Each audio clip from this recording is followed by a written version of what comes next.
Baik, terima kasih. Saya share screen, boleh?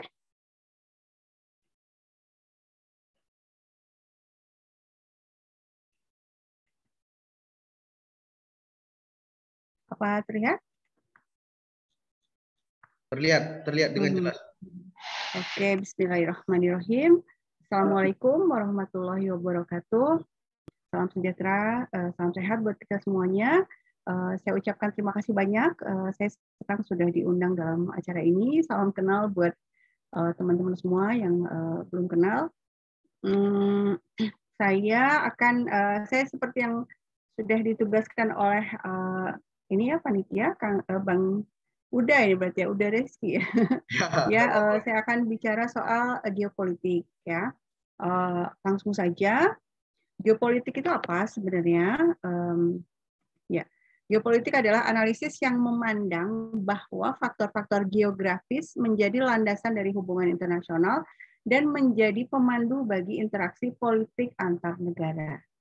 Jadi dengan menguasai kajian geopolitik, menguasai cara menganalisis geopolitik, kita akan mampu menganalisis konflik dimanapun ya, bukan cuma di Timur Tengah, tapi juga misalnya di Laut Cina Selatan dan lain-lain gitu ya, di Afrika. Itu kita akan bisa memberikan analisis yang lebih komprehensif karena kita tidak melihat faktor-faktor dalam konflik itu secara parsial, tapi kita akan lihat sangat terkait dengan faktor geografis. Nah, nanti faktor geografis lalu apa lagi? Nah, saat kita bicara soal geopolitik, faktor geografis kita lihat lokasinya di mana, gitu kan? Lalu kita harus melihat apa? Siapa yang ingin berkuasa di lokasi itu? Siapa yang ingin mendominasi di kawasan tersebut? Nah, kemudian di kawasan itu apa wilayah yang penting untuk dikuasai? Nah, itu yang kita cari.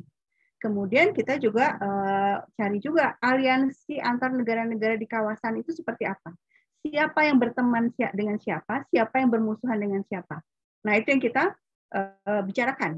Nah, kemudian kajian geopolitik ini tidak bisa juga dilepaskan dengan kajian ekonomi politik. Apa sumber daya yang diperebutkan di sana? Ya, jadi bukan sekedar kawasan saja, bukan sekedar tanah, tapi apa yang ada di tanah itu. Atau misalnya posisinya seperti apa. Apa nilai lebih dari posisi sebuah kawasan. Itu kita bicara geopolitik itu seperti itu ya. Ini yang kita cari, kita kupas semua aspeknya sehingga kita bisa menganalisis secara lebih mendalam. Nah, sekarang kalau ke ekonomi politik ya. Kalau ekonomi politik internasional ini satu kajian khusus sebenarnya dalam hubungan internasional yang mulai berkembang seiring dengan krisis minyak internasional ya akibat embargo OPEC tahun 70-an. Kuncinya apa? Faktor ekonomi sangat mempengaruhi politik luar negeri sebuah negara. Ya, jadi ketika kita melihat aktor-aktor di sebuah kawasan saling berseteru misalnya, kemudian mengeluarkan biaya sangat besar untuk sebuah perang, ya.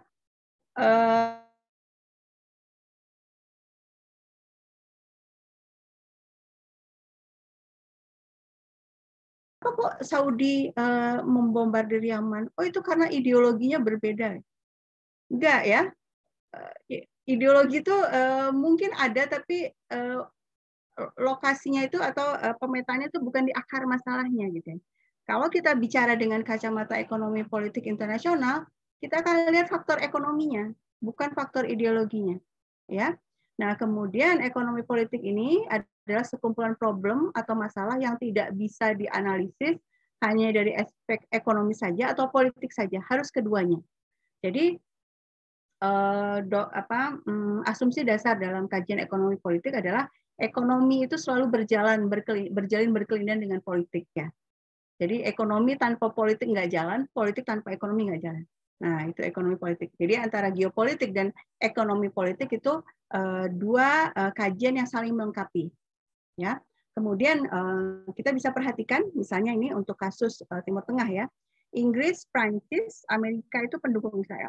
Setiap tahunnya Amerika itu menghibahkan dana minimalnya 3 miliar US dollar ke Israel. Hibah ya, hibah itu benar-benar ngasih aja, bukan hutang, bukan apa, hibah. Kemudian kalau kita lihat konflik-konflik di Timur Tengah itu selalu ada keterkaitan, ada keterlibatan Inggris, Prancis, Amerika Serikat. Terus kita lihat ada 40-an pangkalan militer Amerika Serikat di Timur Tengah. Dan semua ini butuh dana yang sangat besar. Sudah dana itu raksasa gitu ya. Bahkan sampai dua profesor hubungan internasional di Amerika Serikat, Mearsheimer and Wald, itu sampai menulis satu buku khusus untuk melacak ini sebenarnya apa ini di balik ini. Kenapa kok Amerika Serikat mengeluarkan dana sangat besar untuk perang-perang di Timur Tengah? Sebenarnya tujuannya apa gitu kan?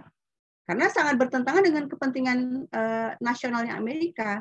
Subsidi-subsidi terpaksa dicabut kan di Amerika Serikat karena defisit anggaran ya. Kenapa anggarannya dipakai untuk perang? Nah itu mereka sampai membuat buku yang judulnya The Israel Lobby on US Foreign Policy. Jadi mereka membuktikan bahwa oh ternyata ini ada kepentingan dengan Israel dan siapa lagi dan kepentingan ekonomi politik juga ya. Nanti kalau ada waktu kita bahas lebih lanjut. Oke, sekarang langsung saja ya. Tadi sudah teorinya sesingkat itu sebenarnya, tapi kalau mau baca ada bukunya Geopolitics karya Cohen ya. Itu bagus sekali. Mungkin ada e-booknya bisa dicari. Nah, tapi kalau ingin lebih supaya lebih jelas nih ya, kalau kajian geopolitik itu seperti apa? Kita latihan aja langsung ya. Jadi kita latihan coba Yaman kita cek nih. Sekarang saya ingin bertanya, coba teman-teman silahkan ada yang mau open mic. Siapa sih aktor-aktor dalam konflik Yaman dan kepentingannya seperti apa? Brainstorming aja dulu, nanti baru kita bahas bersama-sama. Ada yang mau bicara? Iya, kita buka izinkan open mic teman-teman. Silakan mungkin bisa berinteraksi langsung dengan pemateri kita. Silakan. Bisa langsung Mas Haji, silakan. Ya, mohon izin Mas Rizky dan juga mohon izin kepada Bu Dina. Jadi kalau analisa saya sih terkait dengan konflik atau dinamika yang ada di Yaman itu mungkin karena di situ ada beberapa sekelompok milisi atau militan dari masyarakat Yaman. Salah satunya juga Houthi. Nah, di situ terjadi suatu dinamika antara pemerintah Yaman dan juga salah satu beberapa pemberontak. Ini pemberontak yang dinamakan Houthi. Nah, Houthi ini merupakan juga salah yang ada tanda kutip atau mungkin juga mempunyai bukan mempunyai sih, dimodalin sama Iran yang mempunyai mazhab Syiah. Nah, karena ditengarai juga di situ Iran mempunyai kepentingan bagaimana caranya juga Houthi untuk menguasai di kawasan Yaman tersebut. Salah satunya juga di Sana'a.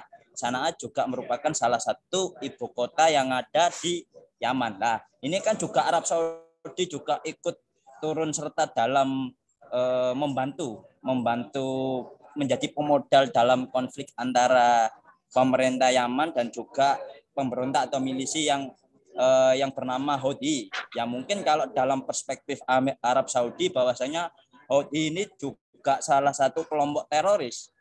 Karena di situ Houthi juga sebagai kelompok yang memberontak. Nah, sehingga pemberontakan Houthi ini kan juga kalau emang ini sudah meluas, ini juga akan membahayakan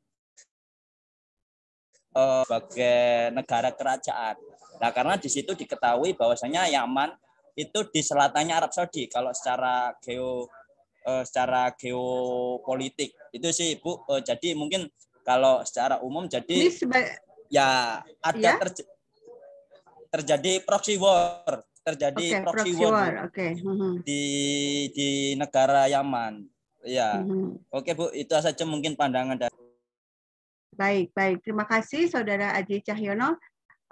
Ya, ini yang disampaikan oleh Saudara Aji Cahyono adalah pemahaman umum ya. Publik kalau ditanya soal Yaman itu apa? Oh ya ada Houthi, terus Houthi itu dibiayai oleh Iran. Terus kemudian apa kepentingan Iran? Oh ya ingin supaya berkuasa di Yaman gitu kan. Dan kemudian Arab Saudi nggak terima. Nah, itu tadi yang saya ini contoh saya ini adalah pemahaman yang sangat umum. Kalau kita baca-baca itu ya seperti itu, ya banyak yang media yang menceritakan konflik ini seperti itu juga, ya. Nah, sekarang kalau kita pakai kajian geopolitik seperti saya katakan tadi, ketika kita terjebak pada ini ideologinya, ya, itu tidak cukup sebenarnya. Kenapa? Satu pertanyaannya. Anda tahu nggak yang pertama kali digulingkan, jadi Yaman itu bergolak itu kan pada masa Presiden Ali Abdullah Saleh, ya. Dan kemudian Ali Abdullah Saleh terguling. Anda tahu nggak Ali Abdullah Saleh itu juga penganut Syiah Zaidiyah, ya. Kalau ini dianggap konflik ideologi loh, ternyata sama-sama Syiah Zaidiyah nih, gitu ya. Houthi memang Houthi itu sekelompok kabilah ya, keluarga yang memang sebagiannya adalah penganut Syiah Zaidiyah. Tapi ketika kita berusaha menganalisis dengan ideologi, nggak cocok loh, ternyata sama-sama Syiah Zaidiyah dong, gitu kan? Nah, kedua, ada fakta yang banyak ditutupi. Nah, artinya ketika kita mau mengkaji geopolitik memang perlu banyak membaca ya. Houthi ini adalah simplifikasi dari gerakan orang Yaman. Jadi ketika media Barat atau media di Indonesia yang biasanya memang copy paste dari media Barat diterjemahkan saja gitu, media Barat nulis apa diterjemahkan oleh media di Indonesia. Gerakan di Yaman itu bukan Houthi namanya sebenarnya, tapi Ansarullah. Ya, gerakan Ansarullah itu terdiri dari banyak faksi. Houthi itulah salah satunya aja, gitu ya. Dan itu Sunni Syiah ada di situ. Sunni Syiah, Syiahnya juga ada beberapa kelompok juga ya. Terus Sunninya juga ada beberapa kelompok. Ada yang menyebut diri Sufi juga di situ. Ya. Nah, Ansarullah ini memang pemimpinnya gitu ya. Memang pemimpinnya itu memang dari keluarga Houthi gitu kan. Nah, framing yang ingin dibangun oleh kelompok-kelompok oleh media Barat yang berkepentingan dengan perang ini adalah ini perang sektarian gitu ya, perang sipil antar ideologi, karena bukan kebetulan sebenarnya, karena aktor yang satunya lagi itu Arab Saudi kan gitu, dan Uni Emirat Arab. Nah, tapi ini tidak cukup untuk menjelaskan mengapa misalnya rakyat Yaman itu bisa bertahan 7 tahun ya. 7 tahun kan dari 2015 kan itu diperangi. Tapi mereka bisa bertahan, dan dari persentasenya saja kan kalau misalnya ini betul, ini gerakan satu kelompok saja Houthi nggak akan kuat bertahan gitu ya. Ya, karena memangnya ada berapa mereka di sana kan gitu. Nah, sementara ini gerakannya sebenarnya itu bernama Ansarullah. Nah, kemudian argumen yang lain adalah kalau Iran ada kepentingan untuk menguasai kawasan tersebut dan kemudian misalnya membiayainya lewat mana gitu ya. Dan kemudian ada lagi yang jadi masalah, Iran itu bukan negara kaya. Ya, sama dengan Indonesia. Bahkan sekarang mata uangnya jauh di bawah rupiah bahkan. Dan itu yang pertama. Yang kedua, yang tadi itu kita balik lagi ya ke ini. Ya, ini. Apa sih sumber daya yang diperebutkan di sana gitu sehingga negara-negara mau menghabiskan uang banyak di sana. Ya, Arab Saudi, Uni Emirat Arab itu luar biasa dana besar sama 7 tahun yang mereka habiskan di sana untuk memerangi Yaman. Terlalu menyederhanakan bila ini urusannya urusan ideologi atau urusan sekedar urusan untuk mencegah pihak lain untuk berkuasa di sana gitu ya, pihak lain yang berseberangan dengan ideologi. Pasti ada sesuatu yang diperebutkan yang lebih besar lagi, karena 7 tahun itu nggak sebentar. 7 tahun itu nggak sebentar, ya. Dan kemudian yang terjadi adalah sebenarnya aktornya bukan cuma Arab Saudi, bukan cuma Uni Emirat Arab, tapi ada Inggris dan Amerika Serikat. Kalau Iran dianggap aktor, sampai sekarang belum ada bukti bahwa Iran misalnya menyuplai senjata gitu, belum ada buktinya ya. Karena memang itu kan diblokade, lewat mana senjatanya? ya. Kemungkinan yang dilakukan Iran itu adalah transfer teknologi. Jadi sangat mungkin yang terjadi adalah orang Houthi-nya pergi ke orang Yamannya, ya, bukan orang Houthi, orang Yamannya pergi ke Iran mempelajari teknologi membuat senjata lalu pulang lagi lalu bikin sendiri. Kemungkinan seperti itu. Karena kalau senjatanya dikirim ke sana itu sudah diblokade habis-habisan, bahkan makanan dari PBB saja, dari FAO itu atau dari WEF World Food Program WFP itu nggak bisa masuk saking diblokade kawasannya itu, ya.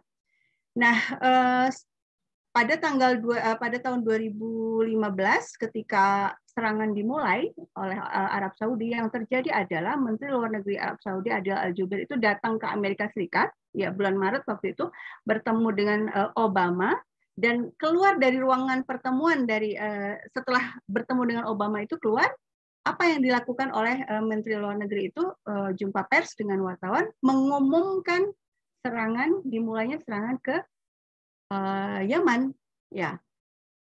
Artinya ada aktor lain yang seharusnya dipertimbangkan, ya, dalam menganalisis geopolitik untuk kasus Yaman ini. Kita lihat petanya sekarang, ya.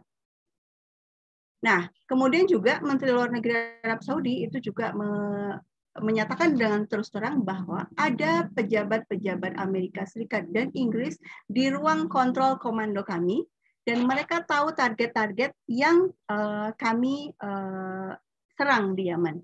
Nah, itu kan pernyataan-pernyataan resmi dari pemerintah itu juga harus menjadi clue yang dipegang ketika kita menganalisis, ya. Nah, sekarang balik lagi, kalau kita mau menganalisisnya dengan geopolitik, ya, kita menganalisis geopolitik, kita akan melihat kawasannya. Peta itu sangat penting. Yaman itu ada di mana? Ya, apa yang penting di Yaman ini? Yaman ini negara bisa disebut salah satu di antara negara termiskin di dunia. Udah nyaris gagal gitu, ya, failed state gitu. Tapi masih belum failed, masih disebutnya weak, ya, weak state gitu. Udah parah banget gitu kan, tapi apa nih, kenapa kok kekuatan-kekuatan besar dunia mempertahankan perang ini sampai 7 tahun, dan dananya itu disedot habis-habisan, dana untuk perang ini. Nah, kalau kita memilih menggunakan kajian geopolitik, kita akan lihat petanya seperti ini, ya. Kita lihat petanya, Yaman itu memiliki lokasi yang sangat strategis, yaitu di Laut Merah, ya, kemudian ada Teluk Aden, ya, dan kemudian masuk ke Laut Lepas ini, ya, yang ada Pulau Socotra dan seterusnya, ya. Nah, ini Laut Merah ini adalah tempat lalu lalang sekitar 18% minyak dunia, ya. Kalau sampai Laut Merah ini dikuasai oleh satu pihak tertentu, gitu ya, pihak yang lain akan sangat rugi. Misalnya, dan China sangat bergantung pada Laut Merah ini, ya. China, Eropa itu sangat bergantung karena suplai minyak mereka itu terutama lewat sini. Nah, kan ada terusan Suez juga di atas kan. Nah, kemudian kita lihat Uni Emirat Arab itu sudah membuat pelabuhan pelabuhan juga dan pangkalan militer juga di negara-negara yang ada di pinggir Laut Merah ini. Ada di Eritrea, ada di Djibouti, ya, kemudian di Socotra juga ada, gitu ya. Nah, Uni Emirat Arab, ya. Kemudian satu lagi, China yang kita perlu juga pertimbangkan. Nah, jadi kan kalau geopolitik kayak gini ya, semuanya nih, siapa nih yang berkepentingan semuanya di kawasan ini? Kalau kita pertimbangkan lagi China itu sudah punya rencana untuk membuat jalur sutra, kan, baik jalur sutranya di darat maupun di laut, ya. Laut Merah ini merupakan sudah direncanakan oleh China untuk jadi Maritim Silk Road juga, jalur sutra maritim, ya. Anda lihat di peta yang warna biru itu.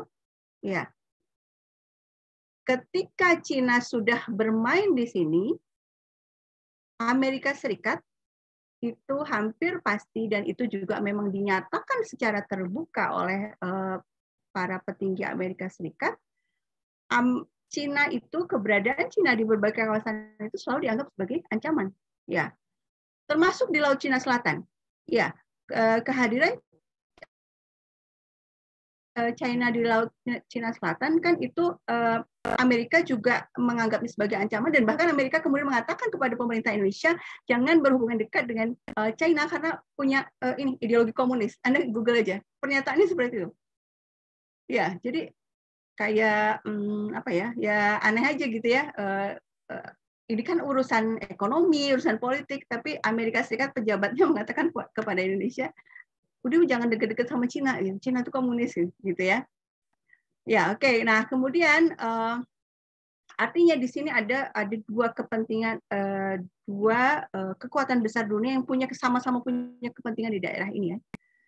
Kemudian kita lihat terusan Suez, ya terusan Suez itu kemudian ada kawasan Sinai di situ di atasnya, kemudian ke atas lagi ada apa? Ada Israel, ya. Dan yang terakhir, Yaman ini, yang terbaru, Yaman ini kan mengirimkan rudal ke Abu Dhabi ya. Jarak antara Yaman ke Abu Dhabi, kalau dihitung dengan jarak antara Yaman ke Israel, itu nggak jauh beda jaraknya.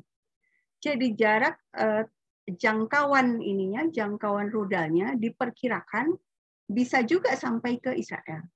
Nah, Israel pun juga punya kepentingan di konflik ini. Bahkan menurut pernyataan dari Menteri Luar Negeri Yaman, sudah masuk pasukan Israel di kawasan Yaman. Jadi kan ada pulau-pulau kan di sekitar situ, sudah masuk di situ. Tentara Inggris juga sudah masuk ke situ. Tentara Amerika juga sudah masuk ke kawasan itu. Jadi ini sebenarnya sudah konflik yang terinternasionalisasi, sehingga analisis yang berbasis ideologi atau proksi, tapi proksi yang sangat sangat terbatas gitu ya, seolah Iran sama Saudi Arabia. Iran sama Saudi Arabia itu sebenarnya bukan aktor yang sangat powerful di kawasan ya. Dari sisi misalnya dari sisi senjatanya, misalnya Iran itu senjatanya itu hanya 1/5 dari negara-negara Arab yang lain. Jadi sebenarnya dari sisi senjata mereka lebih sedikit sebenarnya, ya. Tapi kenapa kok Iran terlihat sangat kuat gitu kan? Karena memang Iran retorikanya ya, artinya tidak pernah mau menyerah gitu ya, tidak pernah menunjukkan rasa takut, terus selalu membalas ancaman dengan ancaman. Satu bom saja jatuh di tanah kami balas gitu kan. Tapi membalasnya juga dengan strategi. Satu bom saja jatuh di tanah kami akan mengirimkan balasan ke tempat di mana ada pangkalan militer Amerika. Ya, Iran nggak mungkin mengirim rudal ke tempat-tempat yang terlalu jauh, tapi kita lihat di peta. Bisa ke Uni Emirat Arab, bisa sampai ke Qatar, bisa sampai kan gitu. Ya, karena itu makanya Iran tetap powerful karena dia mampu memanfaatkan geopolitiknya itu. Dia juga menyatakan Teluk Persia juga akan kami tutup. Kalau ada serangan kepada kami tutup Teluk Persia. Begitu Teluk Persia ditutup, kita bisa resesi ekonomi. Karena sama, Laut Merah juga, Babul Mandab di Yaman juga, Teluk Persia itu juga sangat penting untuk lalu lalang minyak dunia. Ya, itu sekarang. Nah, kemudian jadi sebenarnya aktor kuat di lapangan yang benar-benar menyerang Yaman itu ada dua, Amerika Serikat dan Uni Emirat Arab. Tapi keduanya, nah ini kita akan masuk ke teori Johan Galtung ya, teori sistem internasional. Apakah negara-negara yang jadi sebenarnya kalau di pemetaan sistem dunia itu negara-negara Timur Tengah itu disebutnya negara pinggiran, periferi, negara yang belum punya yang sebenarnya belum bisa mengambil keputusan sendiri secara independen gitu ya. Nah, kalau kita pakai teori world system teorinya Johan Galtung, Amerika Serikat, Uni Emirat Arab, Saudi, negara-negara Bahrain gitu-gitu ya, Kuwait itu mereka tidak bisa mengambil keputusannya sendiri tanpa bergantung kepada negara core. Negara core itu siapa? Negara yang paling kuat, saling mendominasi di kawasan. Siapa? Ya Amerika Serikat dan Inggris. Ya, kenapa kok Amerika Serikat dan Inggris mendominasi di kawasan Timur Tengah? Kita akan, untuk membahasnya, kita akan kembali ke sejarah. Bagaimana Timur Tengah itu bisa ada negara-negara seperti ini, sejarahnya seperti apa? Kan kembali ke Perang Dunia I, Perang Dunia II. Bagaimana dulu Inggris yang menguasai, Inggris, Prancis yang menguasai banyak kawasan di Timur Tengah, kemudian secara arbitrer, ada di bukunya Heinebos ya, disebutnya arbitrer. Arbitrer itu apa? Ya semaunya mereka gitu. Mereka yang memilih sesuai kepentingan mereka. Inggris dan Prancis ini memecah-pecah negara-negara Timur Tengah menjadi negara-negara kecil. Ya, kembali lagi, jadi untuk analisis soal Yaman ini, kita akan lihat ada aktor yang kita bisa sebut proksi, ya. Ada aktor siapa di balik proksinya. Nah, pemetaannya ketika tadi Mas Aji Cahyono, oh ini proksinya Iran versus proksinya Saudi misalnya gitu ya. Nah itu tidak ya, karena itu aktor yang peri-peri banget itu ya. Proksinya itu adalah Amerika gitu ya. Amerika yang menggunakan atau yang mendorong UAE dan Arab Saudi untuk menyerang Yaman dengan tujuan untuk mencegah pihak-pihak, ya seperti tadi yang dikatakan oleh Mas Aji Cahyono, mencegah agar Yaman tidak dikuasai oleh aktor-aktor yang kemungkinan akan bertentangan dengan kepentingan politiknya Amerika Serikat. Ya, kita tahu Ansarullah itu yel-yelnya itu memang yaitu al-maut lil Amerika, al-maut li Sahyun, al-maut li Allahu Akbar, al-maut li Amerika, al-maut li Israel gitu ya. Itu yel-yel mereka kalau lagi demo-demo gitu. Jadi Ansarullah ini memang secara terbuka menyatakan memusuhi Amerika Serikat. Sekarang kenapa? Nah, ini akan balik lagi ke perang melawan teroris, war on terror mulai dari 2001 kan, setelah WTC dibom oleh Al-Qaeda itu, kabarnya dibom oleh Al-Qaeda karena ternyata banyak kejanggalan kejadiannya.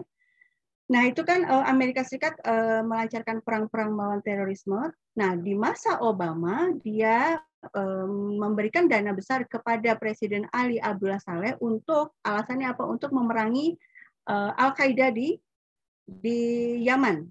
Nah, tapi Ali Abdullah Saleh ini adalah seorang pemimpin yang despotik. Dia memanfaatkan dana itu untuk menghancurkan lawan-lawan politiknya. Jadi dengan alasan perang melawan terorisme ya, yang ditangkap atau yang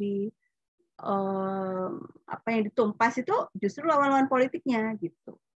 Nah, akhirnya memunculkan kemarahan rakyat ya, termasuk juga, jadi kemarahannya itu dua, kepada Ali Abdullah Saleh, presiden mereka yang sudah puluhan tahun berkuasa itu, dan juga kepada Amerika Serikat. Kenapa? Karena yang terbang di atas langit mereka itu drone-drone-nya Amerika Serikat. Ya, drone-nya Amerika Serikat membombardir Yaman dengan alasan mau mengejar Al-Qaeda, ya, tapi yang jadi korban banyak rakyat sipil. Jadi kebencian orang Yaman kepada Amerika Serikat itu juga berasal dari berasal dari aksi perang melawan terornya Obama juga, gitu kan. Nah itu banyak ya, jadi kemana-mana kan akhirnya, dan kita perlu belajar sejarahnya juga, bahkan perlu ditarik dulu ke Perang Dunia I, Perang Dunia II, nah gitulah contohnya ya, cara menganalisisnya. Jadi kita lihat di sini yang perlu saya garis bawahi, ideologi atau mazhab dari aktornya gitu, aktor yang jadi kalau kita lihat ini sebuah peta besar gitu, ideologi itu kecil ada di mana gitu ya. Ya,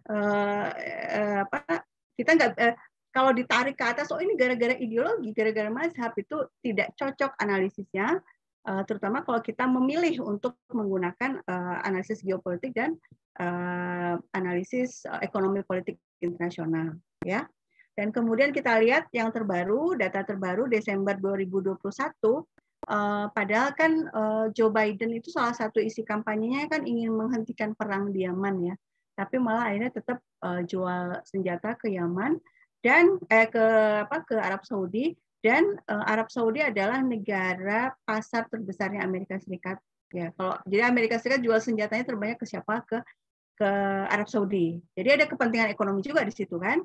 Nah, kemudian ini saya tambahkan lagi sedikit, kita perlu dalam menganalisis geopolitik juga kita perlu pakai teori konflik. Ya, teori konflik itu ini yang dari Clingendel Institute ya dari Belanda. Itu lembaga resolusi lembaga pemikir think tank yang fokus di resolusi konflik ya. Jadi kalau kita mau menganalisis konflik itu perlu mengidentifikasi 4 faktor sekaligus. Ya, kalau fokus di satu faktor aja nggak akan menghasilkan analisis yang komprehensif. Yang pertama trigger, pemicunya apa?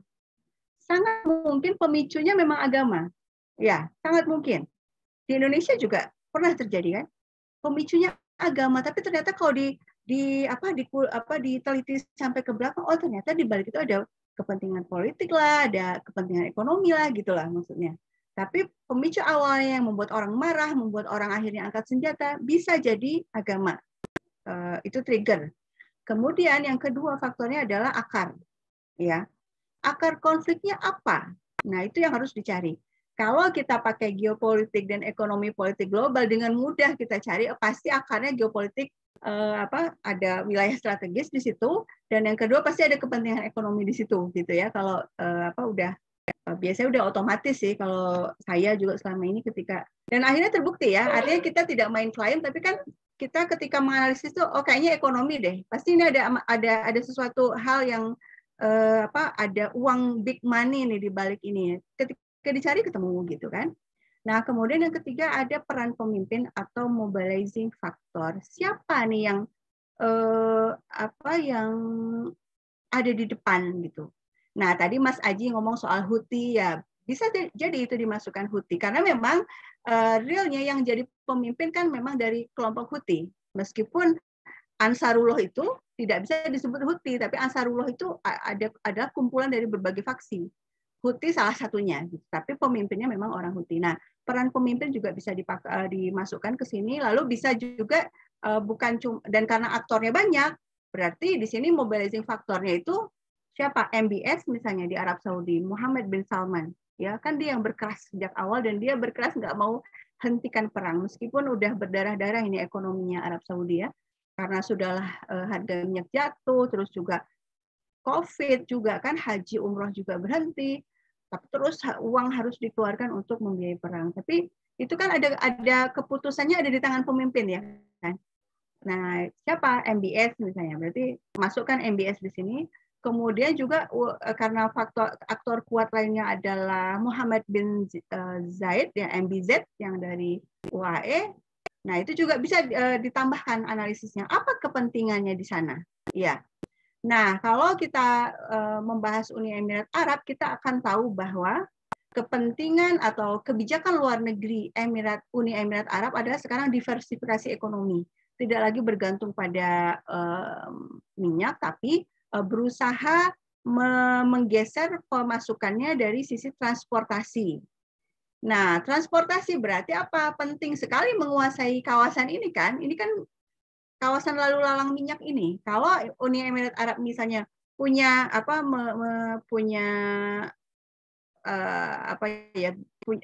berinvestasi di pelabuhan-pelabuhan di sekitar situ ya banyak kan pemasukannya gitu ya. Kemudian yang keempat faktor yang memperuncing konflik atau aggravating faktor ya. Aggravating faktor itu yang memperuncing itu misalnya adalah kelompok atau faksi-faksi yang memang ingin mengambil kesempatan aja gitu ya. Misalnya apa? Ingin mengambil kesempatan para pedagang senjata misalnya, atau perusahaan-perusahaan yang menyediakan mercenary ya, perusahaan-perusahaan private company yang private security company yang menyediakan pasukan ya, yang terjun ke Yaman itu kan bukan orang Saudi asli ya, yang benar-benar bertempur itu, mereka bayar mercenary. Dari mana? Dari perusahaan. Nah, berarti kan ada lagi yang ambil keuntungan di situ, gitu kan. Contoh misalnya di Afghanistan itu, wah itu banyak yang perusahaan catering, perusahaan baju, ya baju-baju militer, banyak lah yang punya kepentingan dengan keberlangsungan perang dan mereka itu memperuncing urusan akhirnya gitu ya. Oke, mungkin di situ saja ingin saya saya akhiri dengan slide ini. Seringkali media itu menampilkan sesuatu yang berbeda dari realitas. Siapa yang korban, siapa yang pelaku, itu di media itu terbalik gitu ya. Kalau kita lihat loh, ini yang jadi pelaku itu sebenarnya yang di belakang gitu kan. Tapi dipotret oleh kamera, loh justru yang seolah yang jadi korban itu di belakang, yang pelaku di depan. Nah, gitu ya. Jadi salah satunya cara supaya kita tidak salah menilai, tidak salah menganalisis ya tadi itu alat analisisnya yang dua itu ya, ekonomi politik dan geopolitik. Ya mungkin itu aja penjelasan singkat dari saya, mungkin bisa kita lanjut di tanya jawab. Terima kasih. Siap. Terima kasih Uni Dina. Baik, saya pikir pemaparannya cukup menarik, walaupun sebenarnya secara pribadi saya sendiri memang belum terlalu menguasai terkait studi case Yaman tersebut, tapi setidaknya bahwa sibuknya memang interaksi politik antar negara ini membuat kajian